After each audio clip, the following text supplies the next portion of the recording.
អត់សឹកចិត្តជាមួយនឹង fan ក្នុងរឿងថៃការចង់ចាំឲ្យអ្នកទាំងអស់គ្នាគឺថាគេចេះតួអង្គសេកាខ្លាំងមែនតើអ្នកទាំងអស់គ្នាមកថាកុំឲ្យខ្ញុំចេះតែនិយាយតែមើល comment ទាំងអស់គ្នាខ្ញុំខឹងអ្នកទាំងអស់គ្នាវាគ្រាន់តែជាការសម្ដែងទេមិនបាន fan ខ្លះគេចូលតួខ្លាំងណាគេថាចាចង់និយាយថាជេរខ្ញុំសាហាវដែរហ្នឹងសិតមីនឹងមីនូចាអ្នកទាំងអស់គ្នារៀងនេះដែរហ្នឹងតែចង់ប្រាប់ថាខ្ញុំក្រៅរឿងគឺថាពួកខ្ញុំស្រឡាញ់គ្នាណាស់មកមើលមក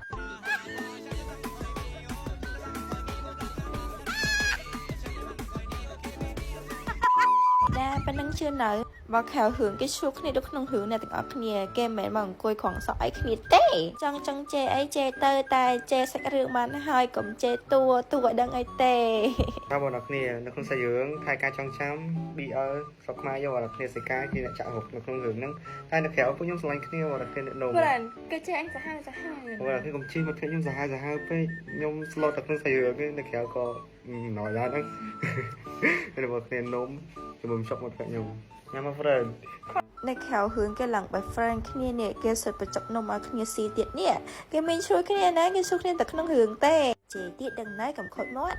បើ fan ចង់បានតអប់ណាស់ដែរក៏អបថ្លៃសំរុំហើយចាប់បានយូរ fan កុំភ្លេចជាមួយតអប់ផ្លាប្រឡងណាហើយថ្លៃសំរុំហើយចំណោះមានរហូតដល់100 អមអល់អ្នកទាំងអស់គ្នា